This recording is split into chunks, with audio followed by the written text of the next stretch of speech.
At any moment, we all have these little moments of genius throughout our lives, but the ones who we call true geniuses are no different than you. They just have access to their higher self more frequently. And once you do that, you'll unlock new possibilities for yourself, new insights and perspectives you never thought you had, and a deep level of creativity that'll find you solutions to all of your craziest problems. So, with that being said, let's get right into the video. So this is an anatomical diagram I've drawn of just your nervous system through my anatomical knowledge that I learned through medical school, and I'll combine it with some of the esoteric things we talk about on this channel. So here you have two parts to your nervous system. You have your central nervous system, and then you have your peripheral nervous system.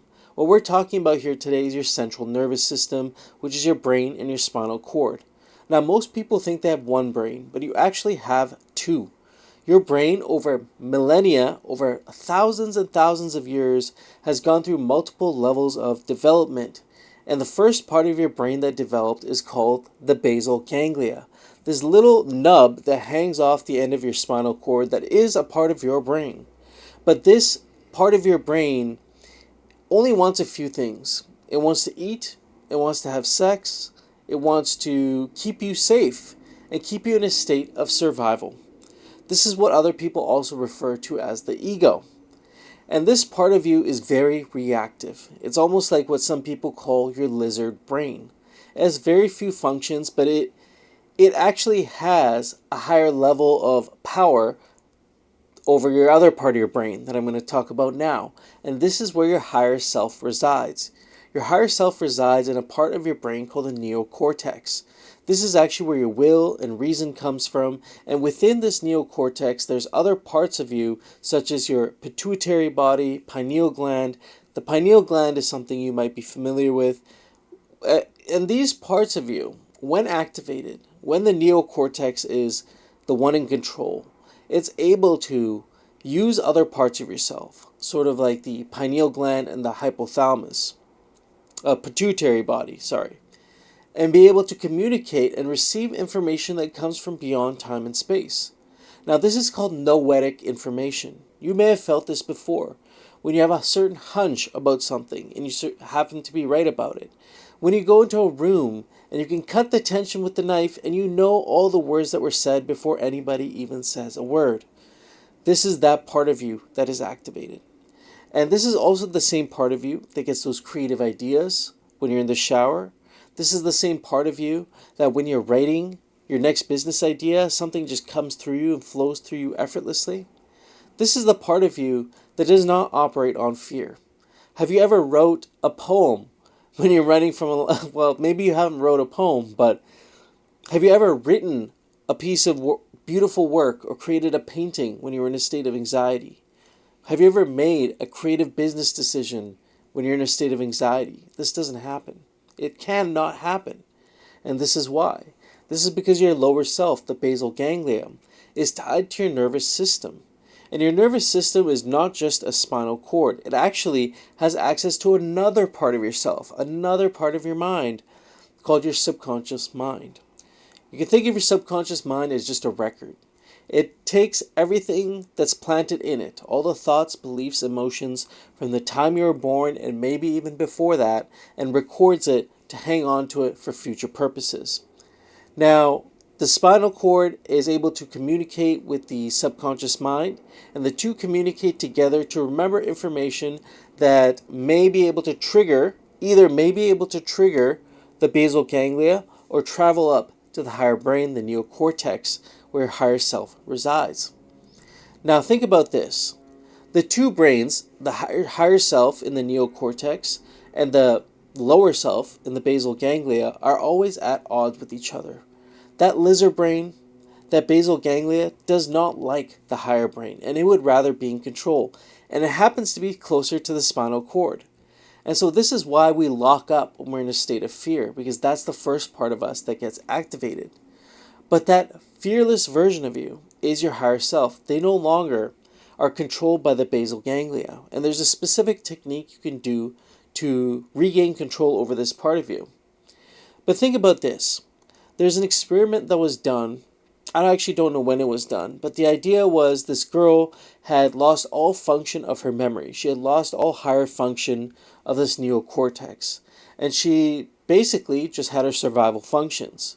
Now, it's sort of mean, but the doctor had a pin in his hand, like a thumbtack, and went to shake her hand, and he, shook her hand, and it pricked her, right? It pinched her a little bit, and she kind of recoiled back, and she felt the pain, and she remembered the pain. But the next day, she had forgotten all about the incident, and all about everything that had happened with this doctor. But when the doctor reached out with his hand, and this time he didn't have a thumbtack, she recoiled a bit and hesitated to shake his hand. Why was that?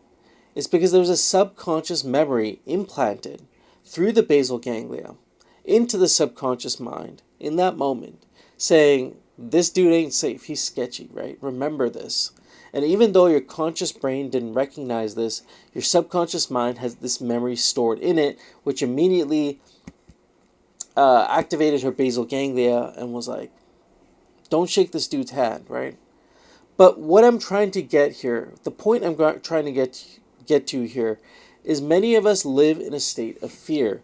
We live in a state where we're either lusting after people. You see the pandemic right now. There's a lust pandemic happening right now with Pornhub, OnlyFans, all these things that are designed to keep you in this lower brain.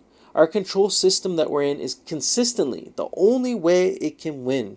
And the only way it'll keep you stuck is to keep you in a state of fear, keep you in a state of lust, or keep you hungering for more things. This keeps you in this lower level of consciousness. And your higher self, this higher version of you, does not rely on any of these things. And the only way you can win this war is by doing what I'm about to explain to you now. In order for you to win this war, you must become conscious of yourself. You must not only become conscious of yourself, but conscious of your full being, that you're a mind, body, and soul that has information beyond time and space. You have ability to literally create new worlds, create new ideas, create new things from this formless substance that I call life energy that's all around us. But the only way you can do this is by activating this higher part of yourself. And the simple way to do this is through silent meditation. When you're in a state of silent meditation, you are no longer associated with any sort of thought or emotion, where the basal ganglia primarily operates through intense thoughts and emotions. And you'll also be able to put yourself in what I call a theta state. A theta state is a brainwave state that is associated with rest and deep relaxation. And when you consciously are able to train this ability, when you're consciously able to get yourself in a state of rest and relaxation, you're consistently more activated with this higher version of yourself. And over time, eventually, the fear no longer has any sort of control over you. And at that point, you have now embodied the energy of the higher self. And all the opportunity, all the perspectives, and all that the reality of what the higher self would experience would shift around you.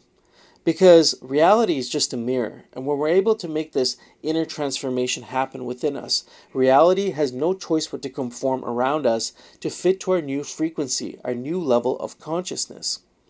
Now, I know this is a long-winded explanation, but if you have questions, put them down below and I'm going to do my best to answer them. If you want a deeper level of clarity around this, I have something called the Clarity Catalyst, where I can help you apply these techniques personally to your own life. There's a link down below for that as well.